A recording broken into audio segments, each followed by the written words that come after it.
मेरा नाम प्रतिभा है। मैंने गरीब परिवार में जन्म लिया था। मेरे माता पिता बहुत गरीब थे। पिता के पास कोई नौकरी नहीं थी, बस मजदूरी करके अपना और घर वालों का पेट पालते थे। मेरे घर में 5 मेंबर थे। मेरे जन्म के बाद अब 6 हो गए थे। मेरे पिता को बेटे की बहुत चाहत थी ताकि बेटा बड़ा होकर बुढ़ापे में उनका सहारा बन सके। मेरी माँ की शादी जब पापा के साथ हुई तो वो बचपन से ही बहरे थे और मेरी मम्मी एक स्पेशल चाइल्ड थी जिनके माता पिता ने उनका बहुत इलाज किया मगर वो नॉर्मल नहीं हो सकी। बहरे होने की वजह से मेरे पापा का कहीं रिश्ता नहीं लग रहा था क्योंकि मेरे पापा का भाग्य मेरी मम्मी के साथ जुड़ा हुआ था। फिलहाल समय गुजरता गया था। शादी के बाद मेरी मम्मी की हालत में काफ़ी सुधार आ गया था। मुझसे बड़े मेरे 2 भाई और 2 बहनें थीं। वो सब के सब एबनॉर्मल थे, लेकिन मेरे पिता के पास इतने पैसे नहीं थे कि वो अपने बच्चों का इलाज करवा सकते। वो इसी आस में 5 बच्चे पैदा कर चुके थे कि शायद अगला बच्चा नॉर्मल होगा, मगर हर बार उनका बच्चा एबनॉर्मल ही होता था। मगर मेरे माता पिता ने अपने एबनॉर्मल बच्चों को भी सीने से लगाकर रखा हुआ था। अगर वो चाहती तो अपने बच्चों से तंग आकर उन्हें अनाथ आश्रम भी भेज सकती थी। मगर बच्चे चाहे जैसे भी हो, पर माता पिता के लिए उनके बच्चे बेहद अच्छे होते हैं। मेरे जन्म पर मेरे माता पिता को इतनी खुशी तो नहीं हुई थी, मगर इस बात का सुकून था कि मैं एबनॉर्मल नहीं थी, बल्कि मैं एक नॉर्मल बच्ची थी।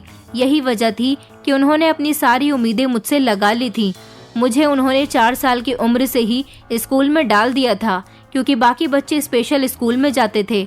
उनके सरकारी कार्ड बने हुए थे, इसलिए उनकी पढ़ाई का सारा खर्चा सरकार दिया करती थी। मेरी जिम्मेदारी मेरे माता पिता की सिर्फ इतनी थी कि वो मेरे स्कूल की 100 रुपये फीस दिया करते थे। समय गुजरता गया। मैं बचपन से ही बहुत इंटेलिजेंट थी। पढ़ाई लिखाई का मुझे बहुत शौक था। मेरी पढ़ाई में लगन देखते हुए 2 क्लास प्रमोट करवा दिया गया था। 11 साल की उम्र में मैं 7वीं क्लास तक पहुंच गई थी, मगर इस दौरान मेरे सर पर बहुत बड़ा आसमान टूट पड़ा था। मेरे पिताजी की अचानक हार्ट अटैक आने की वजह से मौत हो गई। मेरी माँ और मैं ये खबर सुनने के बाद तो शॉक्ड हो गए थे। मेरे पिता चलो जैसे भी थे, मगर उनकी मजदूरी से हमारे घर का चूल्हा चौका तो जल रहा था। वो कुछ न कुछ तो कमा कर लेकर ही आते थे, जिससे हम अपना पेट भरते थे, मगर अब तो हमें खाने के लिए बिलखना पड़ रहा था। मेरी माँ ने लोगों के घरों में काम करना शुरू कर दिया था, लेकिन उन्हें इतने पैसे नहीं मिलते थे कि गुजारा हो जाता। ऊपर से बीमार बच्चों को घर में अकेले छोड़कर जाना कहाँ आसान था। 4 लोगों को एक साथ संभालना मेरे लिए भी कोई आसान काम नहीं था।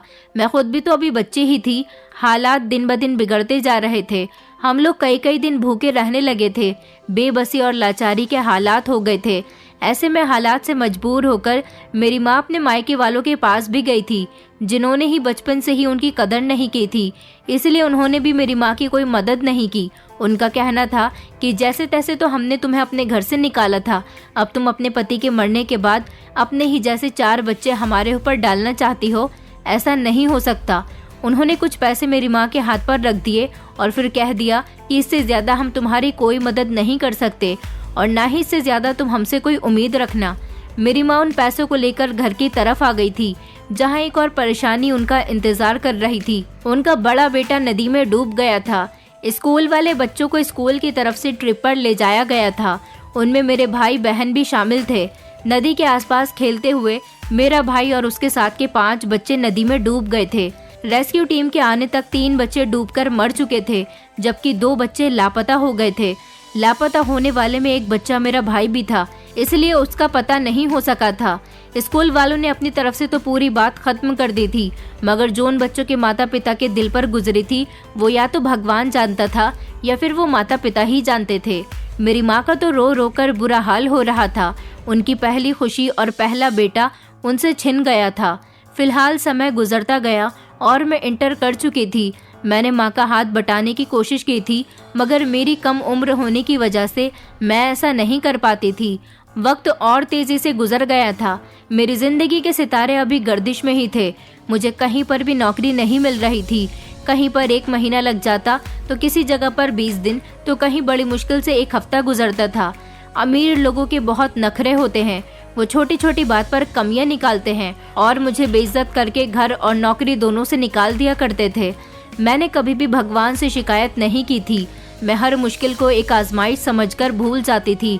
मगर जैसे जैसे वक्त गुजरता जा रहा था, मेरा सब्र भी अब जवाब दे रहा था।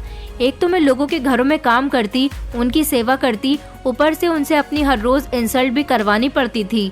ये चीज़ अब मुझे बहुत तकलीफ दे रही थी, इसलिए मैं हर बार काम खुद ही छोड़ दिया करती थी और अगली बार मुझे काम ढूंढना पड़ता था, क्योंकि मेरी माँ की उम्र आ चुकी थी। उनकी हड्डियों में इतनी ताकत नहीं रही थी कि वो मेहनत का काम कर सकती।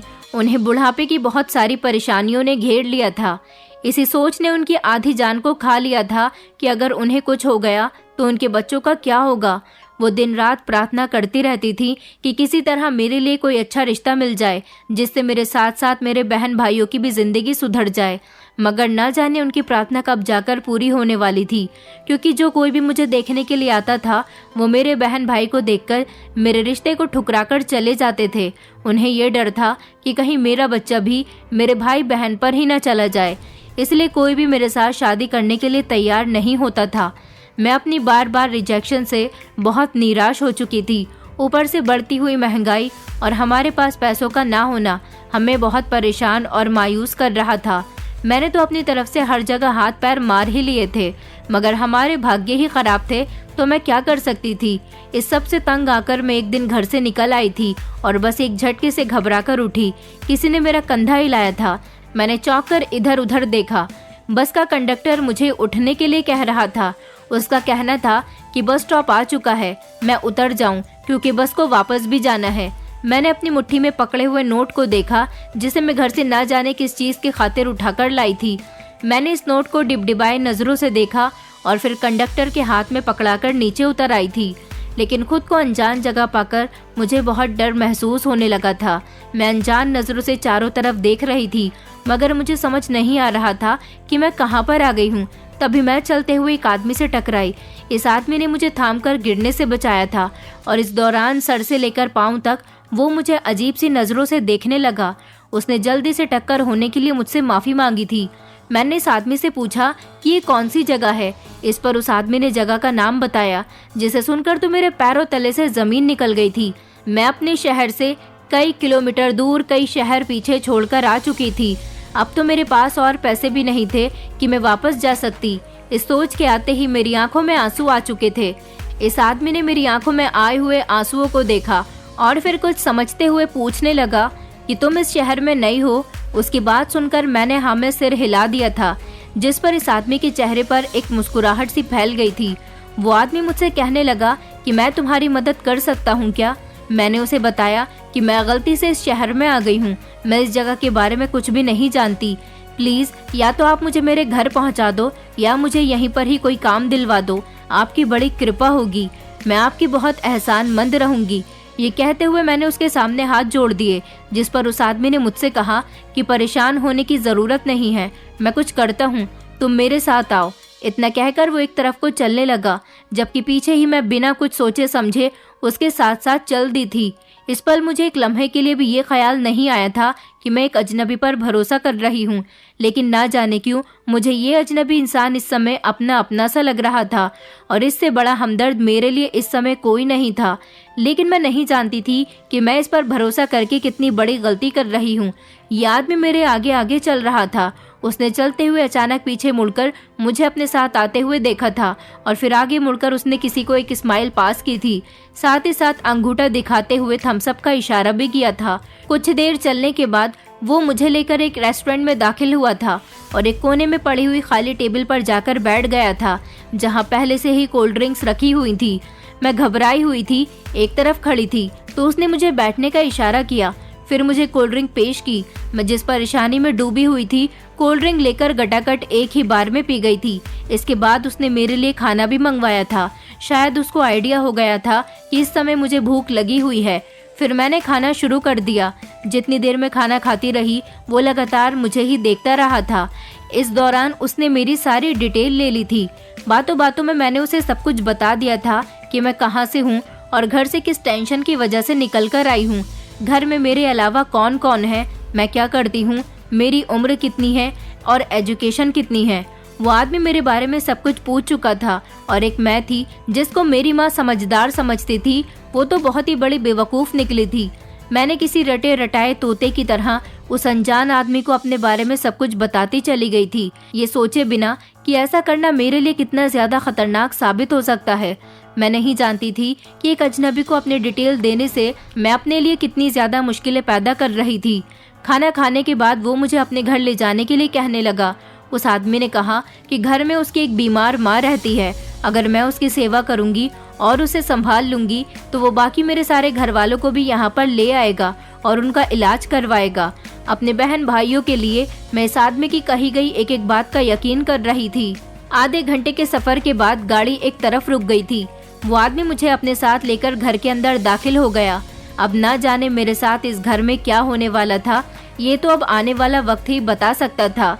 दरअसल ये कहानी एक शहर की बड़ी यूनिवर्सिटी की है, जहाँ के स्टूडेंट अपने काम को अंजाम देने में बिजी थे। हालांकि उसके आगे काफी सारे स्टूडेंट्स थे जो कुछ नहीं कर रहे थे, तो कोई बैठे हुए इधर उधर ही गप्पे मार रहा था, मगर उसको उन सबसे कोई मतलब नहीं था। दीप का पूरा ध्यान अपने काम पर था। वो अपने सामने रखी गई 2 शीशों की बॉटल्स में मौजूद केमिकल्स को देख रहा था। फिर उसने एक और शीशी ली और पहले वाली दोनों शीशियों से थोड़ा थोड़ा केमिकल तीसरी शीशी में डाला था और एकदम से उसकी आंखें चमक उठी थीं। उसके दोस्त बार बार आकर उसे बुला रहे थे, मगर वो किसी की सुनता ही नहीं था। वो अमीर माता पिता का बिगड़ा हुआ बेटा था। दौलत के घमंड और माता पिता की मोहब्बत और लाड प्यार ने उसे सरफिरा बना दिया था। यूनिवर्सिटी में उसके सिर्फ कुछ ही दोस्त थे, क्योंकि बाकी सब तो उसके पागलपन को अच्छी तरह से जानते थे कि इसका कोई भरोसा नहीं है, वो कब क्या कर डाले कुछ नहीं पता चलता था। ऐसे में सभी उससे पनाह मांगते थे। वो हर रोज लैब में ना जाने क्या क्या करता रहता था। वो हमेशा ऐसी एक्सपेरिमेंट्स करता था जो कोर्स का हिस्सा ही नहीं होती थी। न जाने हर रोज वो ऐसी कौन सा एक्सपेरिमेंट करता रहता था जो बाकी सबकी समझ से बाहर होता था। आजकल दीप कुछ नया एक्सपेरिमेंट करने में बिजी था। पिछले कई दिनों से वो इसको कामयाब करने की कोशिश कर रहा था, मगर उसे कामयाबी नहीं मिल रही थी। लेकिन आज उसे थोड़ी उम्मीद मिल गई थी कि वो अपने एक्सपेरिमेंट में कामयाब हो सकता है। अभी वो ठीक से खुश भी नहीं हो पाया था कि जब एक लड़का दौड़ते हुए उसकी तरफ आया और उससे टकरा गया। टकराने की वजह से उसके आगे रखी हुई 5 शीशियां नीचे गिरते हुए चकनाचूर हो गई थी और पूरे लैब में धुआं उठने लगा था। उसने जब शीशियों का ये हाल देखा तो उसका गुस्सा एकदम से हाई लेवल पर पहुंच चुका था। वो किसी चील की तरह उस लड़के पर झपटा और उसको गर्दन से पकड़ लिया। उसकी आंखें गुस्से से लाल हो रही थी। उसके सर पर एकदम से खून सवार हो चुका था। दूसरा लड़का अपने आप को उसके गिरफ्त से छुड़ाने की कोशिश कर रहा था, मगर खुद को वो इससे छुड़ा नहीं पाया था। वो लड़का मर ही जाता अगर टाइम पर यूनिवर्सिटी स्टाफ आकर उन्हें नहीं छुड़वाता, क्योंकि दीप तो काबू में ही नहीं आ रहा था। उसके पिता को फौरन फोन कर दिया गया था। आधे घंटे के अंदर अंदर उसके पिता भी यूनिवर्सिटी पहुंच चुके थे। यूनिवर्सिटी वाले तो दीप को यूनिवर्सिटी से निकालना चाहते थे, मगर फिर उसके पिता की बड़ी पोस्ट को देखकर वो ठंडा पड़ गए थे। लेकिन उसको सख्त वार्निंग दी गई थी कि आज के बाद अगर उसने कुछ ऐसा किया तो बिना कुछ सोचे समझे ही उसे यूनिवर्सिटी से निकाल दिया जाएगा। दीप के पिता उसे लेकर घर पहुंच गए थे। घर आने के बाद उसे बहुत डांट पड़ी थी। दीप की मम्मी उसकी साइड ले रही थी तो उसके पिता ने उन्हें भी बुरी तरह से डांट दिया था। उसके पिता बहुत गुस्से में थे।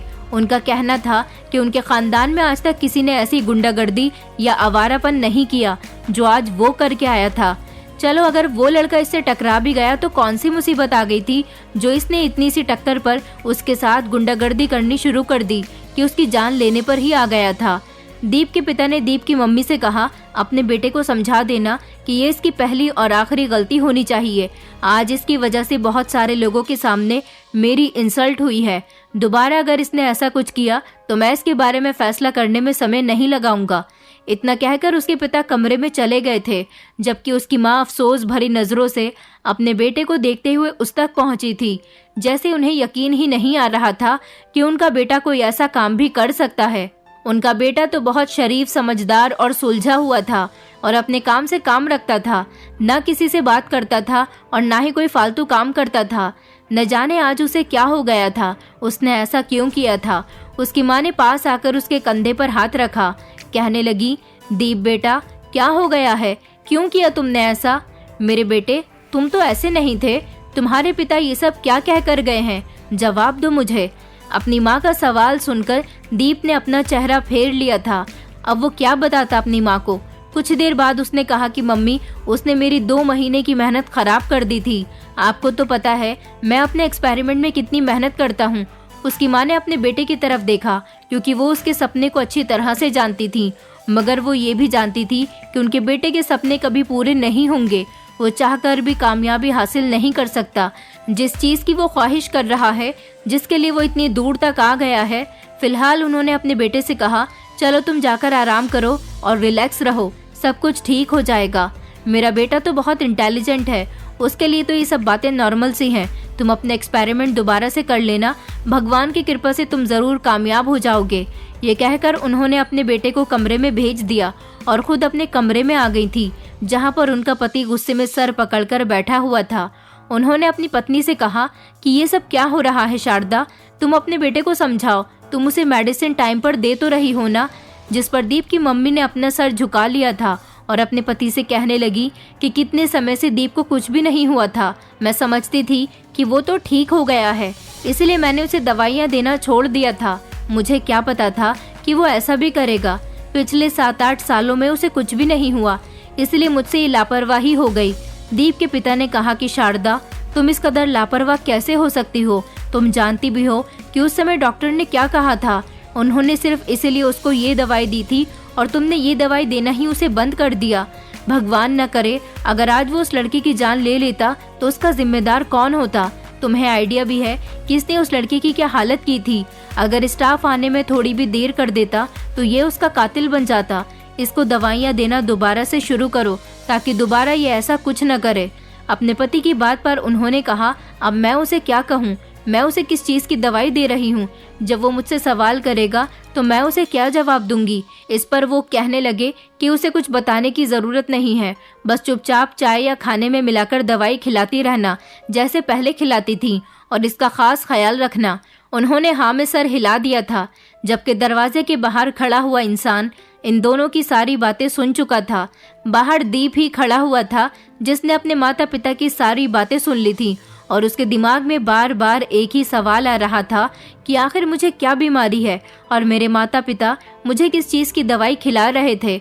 मैं तो हर तरह से पूरा और बिल्कुल फिट था, फिर आखिर मुझे किस चीज़ की दवाई दी जा रही थी? जहाँ तक दीप को याद था उसे कभी कोई बीमारी लगी ही नहीं थी। दवाइयाँ खानी पड़ती तो कभी इतना बीमार हुआ भी नहीं था, बस कभी कभी मामूली नॉर्मल जुकाम या खांसी हो जाया करती थी, इससे ज़्यादा और कुछ भी नहीं हुआ था। उसने सोचा शायद बचपन से उसे कोई बीमारी हो, मगर उसे अपना बचपन तक याद नहीं था। बीमारी कैसे याद रहती?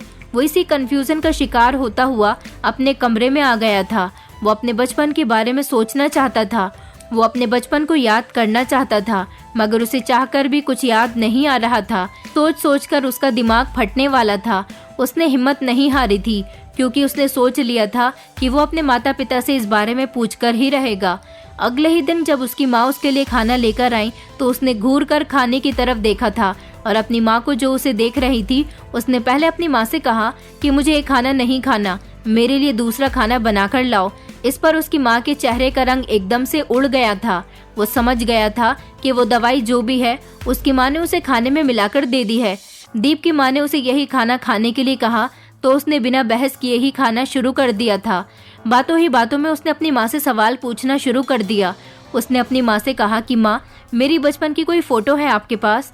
मैंने अपने बचपन की फ़ोटो नहीं देखी, ना ही मुझे अपने बचपन के बारे में कुछ याद आ रहा है।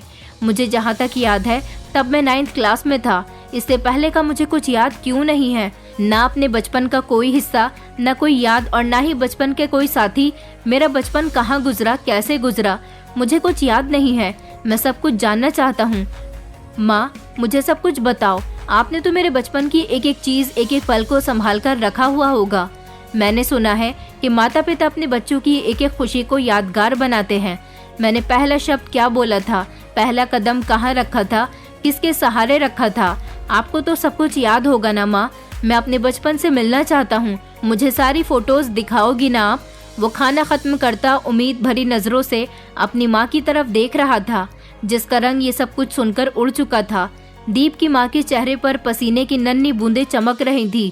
वो बहुत ज़्यादा घबरा गई थी। उन्हें कुछ भी समझ में नहीं आ रहा था कि वो अपने बेटे से क्या कहें और क्या नहीं। इससे पहले कि वो कुछ कहती उसके बारे में, तभी दीप के पिता कमरे में दाखिल हुए थे। उन्होंने आते ही उसके कंधे पर हाथ रख लिया और दीप से कहने लगे, बेटा क्यों तंग कर रहे हो ऐसे सवाल पूछकर तुम अपनी मम्मी को? तुम्हारी माँ बड़ी मुश्किल से ये सब भूली है। ऐसे सवाल पूछकर तुम दोबारा से अपनी माँ को तकलीफ में डाल रहे हो। पिता के ऐसा कहने पर उसने उलझन भरी नजरों से अपने पिता की तरफ देखा था। वही उसकी माँ भी हैरान होते हुए अपने पति की तरफ देख रही थी, जिस पर दीप के पिता ने अपनी पत्नी को आंख का कोना दबाकर उसे खामोश रहने के लिए कहा था और फिर दीप की तरफ ध्यान देकर उससे कहने लगे कि तुम बिल्कुल सही कह रहे हो बेटे। हर माता पिता की तरह तुम भी हमारे बहुत लाडले हो। तुम हमारी पहली औलाद हो। हर माता पिता की तरह हमने भी तुम्हारी जिंदगी का हर एक पल यादगार बनाया हुआ है। तुम्हारे बैठने से लेकर चलना बोलना, फिर चलने से भागना दौड़ना और स्कूल जाने तक मैंने हर एक लम्हे को संभाल कर रखा था। हमारा घर तुम्हारी बचपन की फोटो से भरा पड़ा था। हर दीवार पर तुम्हारी बड़ी साइज की फोटो लगी हुई थी, जिनमें से किसी में तुम मुस्कुरा रहे थे और किसी में रो रहे थे। हमने तुम्हारी फोटो से अपने घर को चमकाया हुआ था। तुम अपने स्कूल के बेहतरीन स्टूडेंट्स में से एक थे और हमेशा फर्स्ट आते थे। फिर न जाने हमारी खुशियों को किसकी नज़र लग गई। वो तुम्हारी बर्थडे का दिन था जब 14 साल के हुए थे और तुम्हारे 8th क्लास का रिजल्ट भी आया था। तुमने पूरे स्कूल में टॉप किया था। इसी सिलसिले में हमने घर में बहुत बड़ी पार्टी रखी थी। सब कुछ बहुत अच्छे से हुआ था। सब बहुत खुश थे। पार्टी देर रात तक जारी थी। उसके बाद सब अपने अपने घरों को चले गए थे और हम लोग भी सो गए थे। अगली सुबह मैं तुम्हें ट्रिप पर लेकर जाना चाहता था, लेकिन भगवान को ऐसा मंजूर नहीं था। गलती से रात के समय घर की गैस ऑन रह गई थी। सुबह जैसे ही तुम्हारी मम्मी ने उठकर लाइट ऑन की, पूरे घर में एक ब्लास्ट हुआ था और उसके बाद ही घर में आग लग गई थी।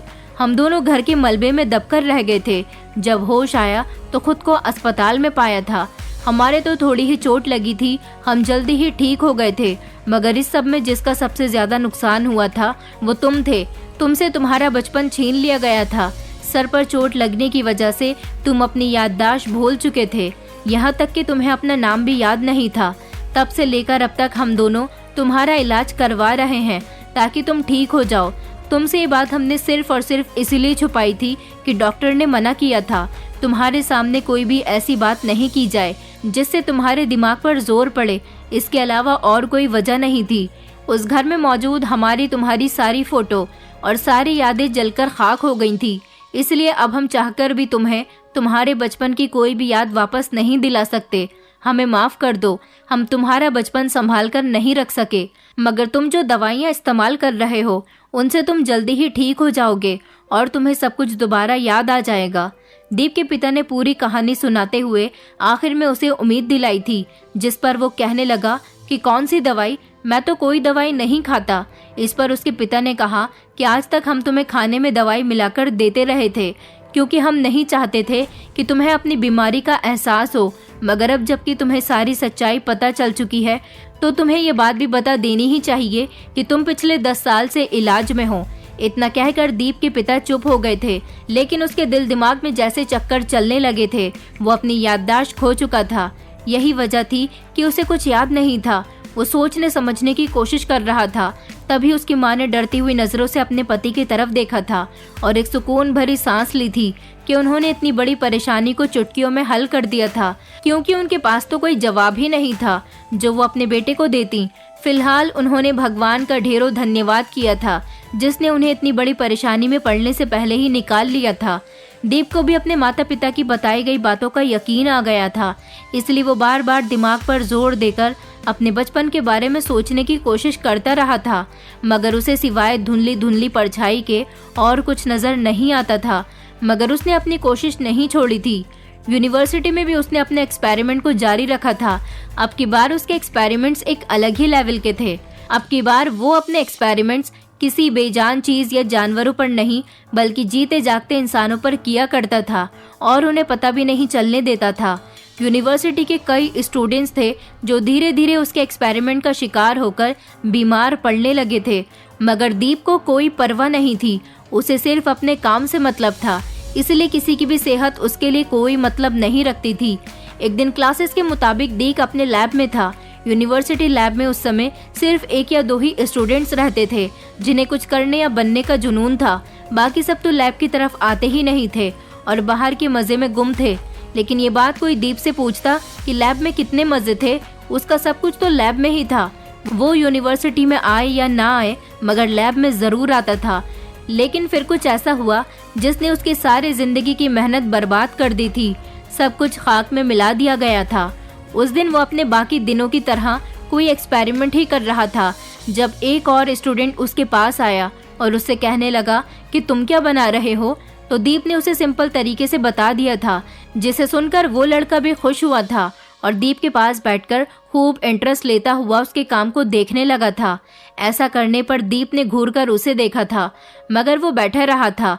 दीप उसे कुछ कहने के बजाय अपने काम में बिजी हो गया था। दीप को उस लड़के की आवाज़ सुनाई दी थी, जिस पर उस लड़के ने कहा कि अगर तुम चाहो तो अपना ये एक्सपेरिमेंट मुझ पर इस्तेमाल कर सकते हो। दीप ने उससे कहा कि नहीं, मैं अपना एक्सपेरिमेंट सिर्फ जानवरों पर ही ट्राई करता हूँ। वो लड़का हंसकर कहने लगा कि मैं सब जानता हूँ कि कैसे तुम स्टूडेंट्स को भेड़ बकरियां समझकर उन पर अपना एक्सपेरिमेंट कर रहे हो, वो भी उनकी मर्जी के बिना। मैं तो खुद तुम्हें अपने शरीर पर एक्सपेरिमेंट करने की परमिशन दे रहा हूँ, फिर मुझसे यह हिचकिचाहट किस बात की? तुम ईजी होकर अपना काम कर सकते हो। उसकी बात सुनकर काम करते हुए दीप के हाथ एकदम से रुक गए थे। उसने मुड़कर इस लड़की की तरफ देखा, जो गहरी नजरों से दीप को ही देख रहा था। दीप अपनी तरफ से तो बहुत ज्यादा सावधान रहा करता था, फिर न जाने इस लड़के ने कैसे और कब उस पर नजर रखनी शुरू कर दी थी। उस लड़के ने अपना बाजू दीप के आगे कर दिया था।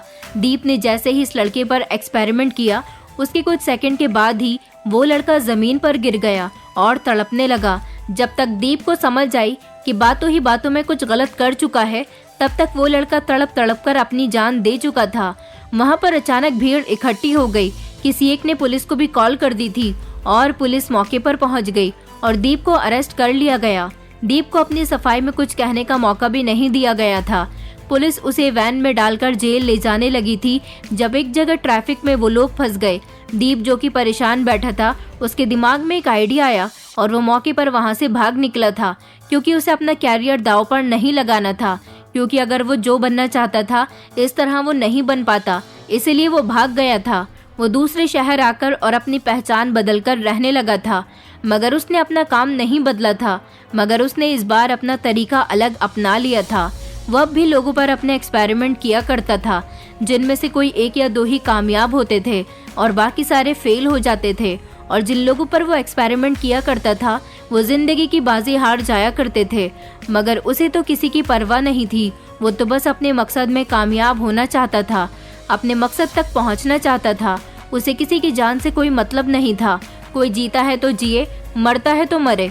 दीप के माता पिता ने उसे ढूंढने और उससे कांटेक्ट करने की बहुत कोशिश की थी, मगर वो तो पीछे का सारा रास्ता ही छोड़ आया था। वो जब तक अपने काम में कामयाब नहीं हो जाता, तब तक अपने माता पिता से कोई कांटेक्ट नहीं रखना चाहता था, क्योंकि वो जानता था कि उसके माता पिता का कितना बड़ा नाम है। इस तरह अगर वो अपने घर चला गया या फिर अपने माता पिता से मिला तो सबको खबर हो जाएगी। ऊपर से पुलिस तो पहले ही उसका पीछा कर रही थी और वो अपना फ्यूचर जेल की काल कोठरी में नहीं गुजारना चाहता था। तभी उसे बेहतरीन तरीका उस शहर से गायब होने का ही लगा था। अब ना जाने वो क्या क्या करने वाला था। और इस तरह दीप की कहानी मेरी कहानी से जुड़ गई थी। मैं जैसे ही इस घर में आई तो एक अजीब सी बदबू मेरी नाक में चढ़ गई थी, जिससे मुझे जोरदार छींक आ गई थी। मैंने उस आदमी की तरफ देखा था जो मुझे यहाँ लेकर आया था। मैं उससे पूछने लगी कि ये कौन सी जगह है, आप मुझे कहाँ लेकर आए हो? ये घर तो खाली है, इसमें तो कोई भी नहीं रहता, आप मुझे यहाँ पर क्यों लाए हो? इस पर वो कहने लगा, जो इस घर में एक रात गुजारता है उसे लाखों रुपए दिए जाते हैं। अगर तुम भी यहाँ पर एक रात गुजारोगी तो तुम्हें यहाँ पर भी लाखों रुपए दिए जाएंगे। तुम मजबूर हो, तुमने मुझे अपनी सारी जिंदगी की कहानी बताई है, उससे मैं यही आइडिया लगा पाया हूँ कि तुम्हें पैसों की सख्त ज़रूरत है। तुम्हारी ज़िंदगी की सारी परेशानियाँ पैसे से ही ख़त्म हो सकती हैं, इसलिए मैं तुम्हें यहाँ पर लेकर आया हूँ। तुम यहाँ अंदर इस कमरे में चली जाओ, बस सिर्फ एक रात की ही तो बात है, उसके बाद तुम्हारे पास ढेर सारे पैसे होंगे, मतलब कि तुम्हारी सारी परेशानियाँ दूर हो जाएंगी। अब ये फैसला तुम पर है कि तुम क्या फैसला करती हो। तुम यहाँ एक रात गुजारकर अपनी ज़िंदगी और अपनी किस्मत बदलना चाहती हो, या फिर अभी यहीं से वापस जाकर दोबारा से उन्हीं हालात में ज़िंदगी गुजारना चाहती हो जो हालात तुम्हें यहाँ पर लेकर आए हैं। आराम से सोचकर मुझे बता देना। जब तक तुम मुझे कोई जवाब नहीं दे देती, तब तक मैं यहीं बाहर ही बैठा हूँ। तुम सोच समझकर बता देना क्या करना है। इतना कहते ही वो आदमी घर से बाहर चला गया था, जबकि पीछे में घूम फिरकर सारे घर को देखने लगी थी। इस घर में 2 ही कमरे थे, जिनमें से एक कोई बेडरूम था और बाकी कमरा बिल्कुल ऐसे था जैसे इसमें धुआं भरा हुआ था और अलग अलग तरह की मशीन्स थी। उसे देखकर ऐसा लग रहा था जैसे ये कोई लेबोरेटरी हो। पूरे घर में गैस फैली हुई थी, उन्हीं की वजह से इस घर में बदबू आ रही थी। मैंने घूम फिरकर घर को चारों तरफ से देखा था, मगर इस घर में लेबोरेटरी के अलावा कुछ भी खास नहीं था जिसके मुझे लाखों रुपए दिए जाते। न जाने वो सच कह रहा था या फिर मुझे फंसाने की कोई चाल थी। मुझे तो कुछ भी समझ में नहीं आ रहा था, इसलिए मैंने सोचा कि हो सकता है कि वो शायद सच ही कह रहा हो। आजमाने में क्या बात है, अगर उसकी कही गई बात सच हुई तो मेरी जिंदगी बन जाएगी। ये सोचकर मैं एक रात इस घर में रहने के लिए तैयार हो गई थी। मैंने बाहर जाकर उस आदमी को ढूंढना चाहा था कि तभी वो मुझे घर के सामने ही मिल गया था। मैंने उससे कहा, मैं इस घर में रहने के लिए तैयार हूँ। उस आदमी ने मुझसे कहा कि वो मेरे फैसले से बहुत खुश हुआ है। मैंने बहुत अच्छा फैसला किया। फिर वो मुझे गुड लक का इशारा करके वहाँ से चला गया था। दूसरी तरफ दीप एक रेस्टोरेंट में था। अचानक उसके फोन की घंटी बजने लगी। उसने मोबाइल देखा तो उसके दोस्त की कॉल थी। उसका दोस्त उसका राइट हैंड भी था। उसने कॉल रिसीव करके कान से लगाया और कहने लगा, बोलो आदि, क्या काम है? तो उस पर उसे जो खबर सुनने को मिली थी उसने उसके चेहरे पर मुस्कुराहट बिखेर दी थी। आदि ने उससे कहा, तैयार रहो, आज मैं एक लड़की को लेकर आया हूँ जिस पर तुम आसानी से अपना एक्सपेरिमेंट कर सकते हो, लेकिन इस बार ध्यान रखना कुछ गड़बड़ न हो। मैं डेड बॉडी को छुपाते छुपाते परेशान हो गया हूँ और इस बार तो है भी एक लड़की, बेचारी परेशान है, हालात की मारी है। वैसे तो उसका पता करने वाला कोई नहीं है क्योंकि वो किसी दूसरे शहर से यहाँ आ गई है, लेकिन फिर भी मैं चाहता हूँ कि उसकी जान बच जाए। बाद में उसे किसी सरकारी अस्पताल में फेंक देंगे। मैंने उसे लाखों का वादा करके उसे अपने जाल में फंसाया है। बस तुम्हें इतना ध्यान रखना है कि उसकी जान ना जाए और जीने के काबिल भी न रहे। वैसे तो मैं प्रार्थना करता हूँ कि तुम्हारा इस बार का एक्सपेरिमेंट कामयाब हो जाए और तुम्हारे सर से ये भूत उतर जाए कि तुम बड़े साइंटिस्ट हो। तुम साइंटिस्ट बनो या ना बनो, लेकिन तुम एक मर्डरर जरूर बन गए हो। फिलहाल आज के लिए गुड लक। मैंने लड़की को ठिकाने पर पहुंचा दिया है, टाइम पर वहां पहुंच जाना। अपने दोस्त की बात सुनते ही दीप अपनी जगह से उठ गया था और खाना भी वैसे का वैसा ही पड़ा हुआ था, मगर खाने से भी ज्यादा अब उसे जरूरी काम आ गया था। उसने वॉलेट से पैसे निकालकर टेबल पर रखे और तेजी से वहां से निकलकर चला गया था। उसे अभी रात के एक्सपेरिमेंट के लिए सामान भी तैयार करना था।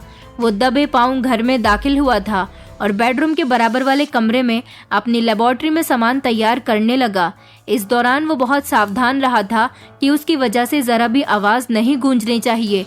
सारा काम खत्म करने के बाद अब उसे इंतजार था मेरे सोने का। मैं अभी तक सोई नहीं थी, मगर इस अकेले घर में मुझे डर लग रहा था। बस इधर उधर टहल रही थी और इस बात का अंदाजा मेरे कदमों की आवाज से दीप लगा चुका था कि मैं अभी जाग रही हूँ। वो सोच रहा था कि ना जाने ये लड़की कब सोएगी। वक्त गुजरता जा रहा था। आधी रात से ज्यादा का समय गुजर चुका था जब दीप की बर्दाश्त जवाब दे गई थी, लेकिन मैं सो चुकी थी। वो अपने कमरे से निकलकर बेडरूम के अंदर दाखिल हुआ था और उसने बेडरूम की लाइट ऑन कर दी थी और बेड की तरफ बढ़ा था। मैं सो रही थी, मगर जैसे ही उसकी नजर बेड पर लेटी हुई लड़की की तरफ पड़ी, उसी समय उसके हाथ से शीशी टूटकर गिर गई थी और छनाके की आवाज के साथ टूट गई थी और मेरी आंख शोर की आवाज से खुल गई थी। मैंने जैसे ही अपने सामने खड़े हुए इंसान की तरफ देखा तो मेरे पैरों तले से जमीन निकल गई थी। मैं शॉक्ड रह गई थी। मुझे अपनी आंखों पर यकीन ही नहीं आ रहा था कि मैं जो देख रही हूँ वही सच है। मैंने रोती हुई आवाज में कहा, नमन भैया, आप यहाँ? मेरे मुंह से अचानक निकल गया था। ऐसा ही कुछ हाल दीप का भी हो रहा था। तभी उनकी आंखों के सामने एक एक नजारा किसी फिल्म की तरह चलने लगा था। उसे याद आ गया था कि वो नमन था, मेरा भाई। नमन भैया जो स्कूल की ट्रिप के दौरान नदी में बह गए थे। उसके बाद उनकी याददाश्त चली गई थी। जब उन्हें होश आया तो उनका सामना उन दोनों पति पत्नी से हुआ था जिन्होंने उनको नदी के किनारे से उठा लिया था और अपने घर लेकर चले गए थे। आँख खुलने के बाद से ही नमन भैया ने उन्हें अपना माता पिता समझ लिया था और जब उस हादसे के बाद उन्हें होश आया था तो वो बिल्कुल नॉर्मल थे। उनकी एबनॉर्मेलिटी खत्म हो चुकी थी, मगर कहीं ना कहीं वो दिमागी मरीज थे। उन्हें शुरू से ही साइंटिस्ट बनने का बहुत शौक था। वो चाहते थे कि बाकी साइंटिस्ट की तरह उनका भी बड़ा नाम हो, इसलिए वो शुरू से ही बहुत मेहनत करते आ रहे थे। लेकिन ये उनकी बदकिस्मती थी कि वो कभी इसमें कामयाब नहीं हो पाए थे। यूनिवर्सिटी में भी उनसे एक लड़की की जान चली गई थी, लेकिन इसके बावजूद भी वो बाज नहीं आए थे। उन्होंने ये बात सब में फेमस कर दी थी कि जो कोई भी इस घर में एक रात गुजारेगा उसे 5 लाख रुपए दिए जाएंगे। लेकिन हकीकत में ऐसा कुछ भी नहीं था। ये सिर्फ एक जाल था जिससे वो मजबूर लोगों की बेबसी का फायदा उठाते थे। वो लोग पैसों के लालच में उनके घर में आ जाया करते थे, जहाँ पर वो खाने में मिलाकर नींद की दवाई दे देते थे, जिससे वो सो जाते थे। और फिर वो उन लोगों पर एक्सपेरिमेंट करते थे, मगर उनका एक्सपेरिमेंट कभी कामयाब नहीं हुआ था। उल्टा कुछ लोग या तो लाचार हो जाते थे या फिर अपनी जान की बाजी हार जाते थे। मगर दीप का पागलपन उनके दिमाग पर इतना छा गया था कि मेरी जान की परवाह ही नहीं थी। उन्हें कोई एहसास ही नहीं था कि उनकी वजह से कितनी जानें जा चुकी हैं, और ये कि आज उनकी बहन ही उनके सामने आ गई थी और उनके एक्सपेरिमेंट का शिकार होने वाली थी। मैं रोते हुए जाकर अपने भैया से लिपट गई थी, क्योंकि मैंने उनको इतने सालों के बाद भी पहचान लिया था। दरअसल मेरे दोनों भाई मेरे पिता की शक्ल पर ही गए थे, और आज भी मेरे भैया की शक्ल बदली नहीं थी। इसलिए मैं उनको जल्दी ही देखकर पहचान गई थी, और उनकी आंखों में भी पुराना नज़ारा घूम रहा था, जिससे वो भी अपनी बहन को पहचान गए थे और उनकी याददाश्त भी वापस आ गई। मैंने भैया को रो रो कर घर के बारे में सब कुछ बता दिया था। इतनी ही देर में दीप के पिताजी पुलिस के साथ घर के अंदर दाखिल हुए थे। पुलिस ने आते के साथ ही भैया को अरेस्ट कर लिया था और उन्हें अपने साथ ले गए थे, क्योंकि मेरे भैया क्राइम कर चुके थे। अदालत में भैया पर बहुत सारे कत्ल साबित हुए थे और उन्हें फांसी की सजा सुनाई गई थी। लेकिन बाद में तहकीकात के मुताबिक साबित हो गया था कि भैया दिमागी मरीज हैं। उन्होंने जो कुछ भी किया अनजाने में किया था। उनका दिमाग इस काबिल ही नहीं था कि इनमें कुछ सोचने समझने की गुंजाइश होती। लेकिन भैया की वजह से बहुत सारी जानें गई थी, इसलिए उन्हें छोड़ा भी नहीं जा सकता था। उनकी हालत को मद्देनजर रखते हुए उनको इलाज के लिए अस्पताल में एडमिट करवा दिया गया था। जब तक वो ठीक होते तब तक ही उनका कोई फैसला किया जाना था। मैं अपनी माँ और बहन भाइयों के पास वापस आ गई थी। उधर मेरे भाई के सौतेले माता पिता, जिन्हें वो उस हादसे के बाद मिले थे, वो मेरे पीछे पीछे ही हमारे घर चले आए थे। वहाँ जाकर उन लोगों ने मेरी और मेरी फैमिली की बहुत मदद की थी। उन्होंने अपना जो कुछ भी था भैया के नाम कर दिया था, क्योंकि उनके पास कोई औलाद नहीं थी, और उन्होंने मेरे भैया के मिल जाने के बाद ही उन्हें अपनी औलाद समझ लिया था और उनको अपनी औलाद समझकर पालने लगे थे। अब जबकि भैया इस काबिल नहीं रहे थे, इसलिए उन्होंने भैया के नाम की सारी जायदाद हम सारे बहन भाइयों के नाम कर दी थी, जिससे हमारी जिंदगी बदल गई और हम सुकून की जिंदगी गुजार रहे हैं। मगर मेरे भैया का इलाज होते होते ही वो इस दुनिया को छोड़कर चले गए। दोस्तों, उम्मीद करती हूँ आपको हमारी कहानी पसंद आई होगी।